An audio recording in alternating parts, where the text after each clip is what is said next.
Les 101 Dalmatiens, présenté par Disney, montage et lecture par Roland Bonnefosse. Ils sont 15 chiots dalmatiens. Leurs parents, Pongo et Perdita, seraient comblés si Cruella d'Enfer n'avait pas conçu l'affreux projet d'enlever leurs petits. Parviendra-t-elle à ses fins? Cette histoire se passe à Londres il n'y a pas si longtemps. Deux adorables dalmatiens, Perdita et Pongo, vivent heureux dans une petite maison du centre-ville avec leurs maîtres Anita et Roger. Roger passe le plus clair de son temps à jouer du piano, pour le bonheur de ceux qui l'écoutent car c'est un excellent musicien. Anita et Roger ont à leur service une délicieuse vieille dame, Nanny. Aujourd'hui, Nanny a nettoyé le sous-sol avec soin, car Perdita va probablement mettre au monde ses petits ce soir. Pongo et Roger attendent au salon les yeux rivés à la porte, qui s'ouvre régulièrement. 9, annonce Nanny. Non, 11, crie Anita. 13 maintenant, corrige Nanny. Non, 15, surenchérit Anita. 15 petits? Pongo ne se tient plus de joie et de fierté. Roger est perplexe. Qu'allons-nous faire de tous ces chiots? S'exclame-t-il. Les garder, naturellement, répondit Nanny, qui entre les bras chargés de petits chiens attendrissants. C'est justement ce soir-là que la méchante Cruella vient rendre visite à son ancienne amie d'école, Anita. Dès qu'elle les voit, elle demande à acheter tous les chiots à n'importe quel prix. Au fait, combien de petits Perdita a-t-elle eu? Pas un de trop, répond Roger en lui montrant la porte. Pongo commence à grogner sourdement. Cruella, vexée, part en claquant la porte. « Je veux ces chiots !» grommelle Cruella en montant dans sa voiture. « Et je les aurai !» Elle se rend directement chez ses vieux complices, les voleurs Horace et Gaspard, à qui elle expose son terrible plan. « Attendons que ces drôles de taches apparaissent sur leur peau, dit-elle. Alors, nous profiterons de l'heure où Perdita et Pongo vont se promener avec leur maître un soir pour agir. Les chiots aiment beaucoup regarder la télévision, surtout les aventures d'Ouragan, leur héros préféré. « Ouah, vas-y !» jappent-ils tous en chœur. « C'est l'heure d'aller dormir, dit Pongo. Perdita et lui poussent affectueusement leurs petits du museau. Perdita a beaucoup de travail avec tous ses petits à s'occuper, et elle réclame bruyamment sa promenade du soir dans le parc. « Allez, dit Roger, les petits sont couchés, on y va. » Aussitôt, Horace et Gaspard se glissent dans la maison, ils enferment Nanny dans un placard à balai et enfournent tous les chiots dans un grand sac. À leur retour, Perdita et Pongo cherchent désespérément leurs petits. Roger appelle la police. Ça ne servira à rien, songe Pongo. Retournons dans le parc, Perdita. De notre côté, nous essaierons l'appel du crépuscule. Qu'est-ce que c'est? Demande Perdita. Le télégraphe secret des chiens. Suis-moi, tu vas comprendre. Ouah! Waouh!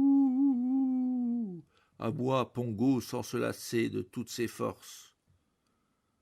Son message finit par être entendu par un chien de garde, Dan, le grand Danois, qui vit à la sortie de la ville. 15 petits dalmatiens ont disparu. Faisons le message. L'appel arrive aux oreilles d'un Scottish Terrier qui le transmet à un chien afghan, Prissy. Les aboiements de Prissy réveillent Towser, un vieux chien qui habite dans une ferme très loin dans la campagne. Tiens, un message de Londres. Quoi ? 15 petits dalmatiens ont disparu ? J'envoie sans tarder le message au colonel. Et le vieux chien se met à aboyer aussi fort qu'il peut. La nouvelle arrive enfin aux oreilles du colonel, dans la ferme où il vit avec capitaine, un cheval, et sergent Tips, un chat. Un message urgent de la ville ? Déclare le colonel. Ils dressent tous l'oreille. À ce qu'on dirait, 15 chiots dalmatiens auraient disparu. Ce sont peut-être eux que j'ai entendus, dit Tips. Qu'as-tu entendu ? Demande le colonel. Il y a eu beaucoup de bruit cette nuit dans la propriété de Cruella. Ça ressemblait fort à des jappements de jeunes chiots. D'ailleurs, regardez, la cheminée fume, c'est qu'il y a du monde. Allons-y jeter un coup d'œil, ordonne le colonel. Le chat se glisse en silence à l'intérieur de la maison. Par mes moustaches, s'étonne-t-il, ils sont beaucoup plus que 15. Envoyons vite une réponse à Londres. Écoute, Perdita, c'est le grand Dan. Pongo a passé la nuit assis à la fenêtre dans l'espoir de recevoir des nouvelles de ses petits. « Que dit-il » demande Perdita. « Chut, écoute. »« Ouah, arf, wahou !» Ils ont été retrouvés dans une vieille maison à la campagne. Partons sans tarder. Un long voyage commence alors. Tous les chiens qui ont servi de relais leur montrent le chemin, les réconfortent et les encouragent. Ils arrivent enfin à la ferme du colonel et de ses compagnons complètement épuisés. « Venez, dit Tips, il n'y a pas une minute à perdre. » Les deux voleurs regardent tranquillement la télévision. Pourtant, une horrible tâche les attend après le film, abattre les chiots. Car la méchante Cruella désire se confectionner un manteau en peau de dalmatien. Ils sont trop nombreux, s'étonne Perdita en comptant les petits. 1, 2, 3, 4. 42, 43.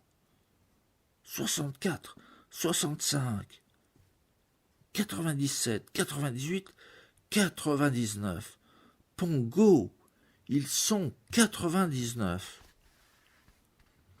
Ne t'inquiète pas, chuchote Pongo, nous les emmènerons tous avec nous.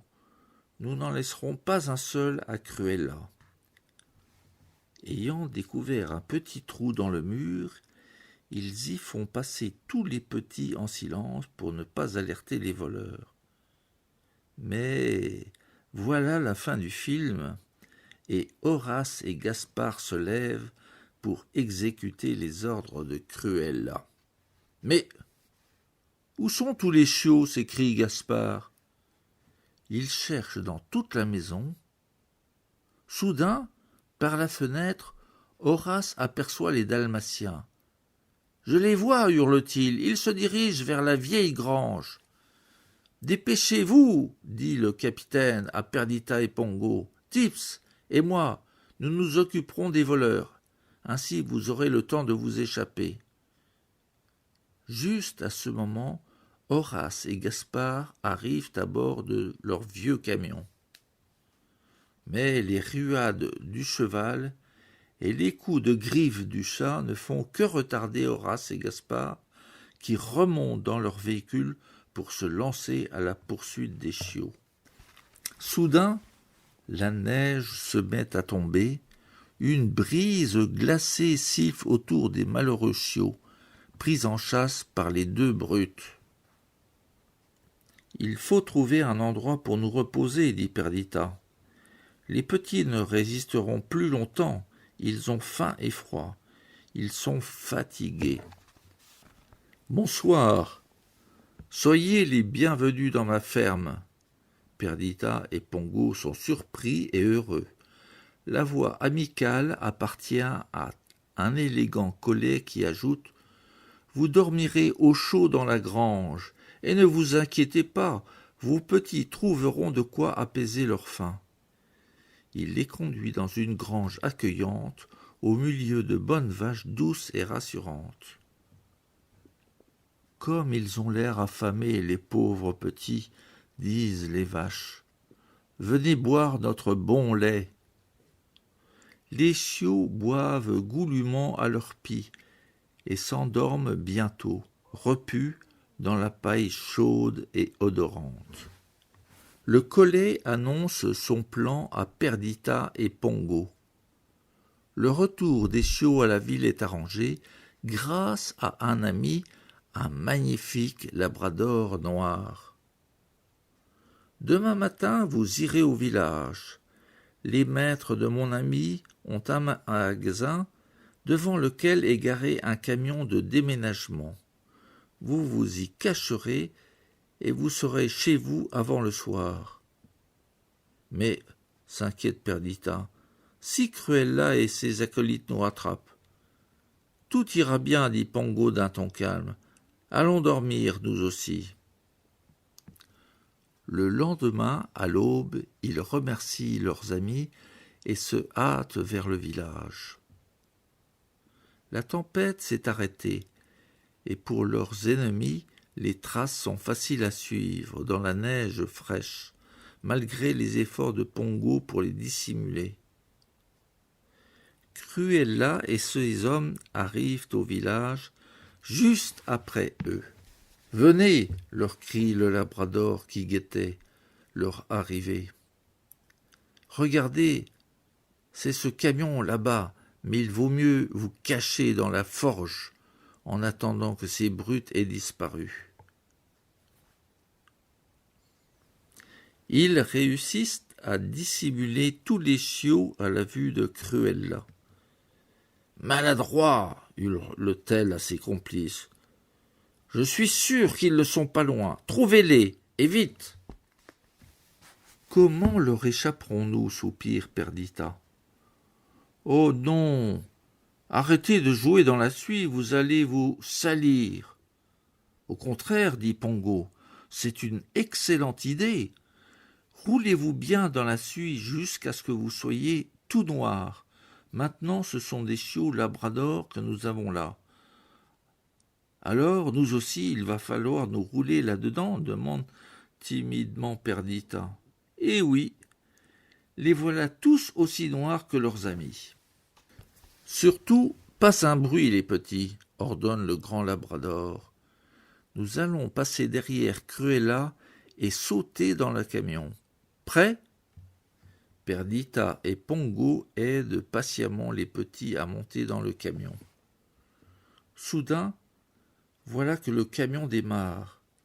« Dépêchez-vous » souffle le labrador. Mais un chiot grassouillet passe sous une gouttière dégoulinante et le voilà qui se retrouve mi-dalmatien, mi-labrador. « Les voici » s'exclame Cruella. « Vous m'avez trompé, mais vous ne vous en tirerez pas comme ça. Suivez ce camion, les gars !» La route est glissante et Cruella roule bien trop vite. Au premier virage, sa voiture dérape. Personne n'est blessé, mais la voiture est hors d'usage. Les dalmatiens sont sauvés. Anita et Dany décorent le sapin de Noël. Roger est trop triste pour jouer du piano.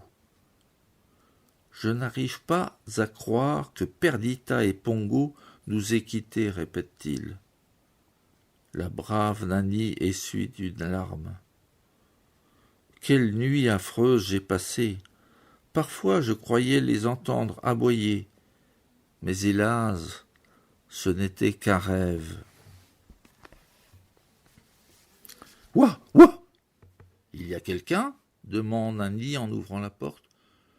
Bonté divine! Auriez-vous invité des chiens noirs pour Noël? Oh! Ce sont eux! S'écrie Anita en brossant un peu la suie du dos de Perdita puis des chiots. Regarde, Roger, nous voilà avec 99 petits. Ça ne fait rien, dit Roger tout heureux. Gardons-les tous, et pour les loger, nous achèterons une grande maison à la campagne. Avez-vous aimé cette histoire ?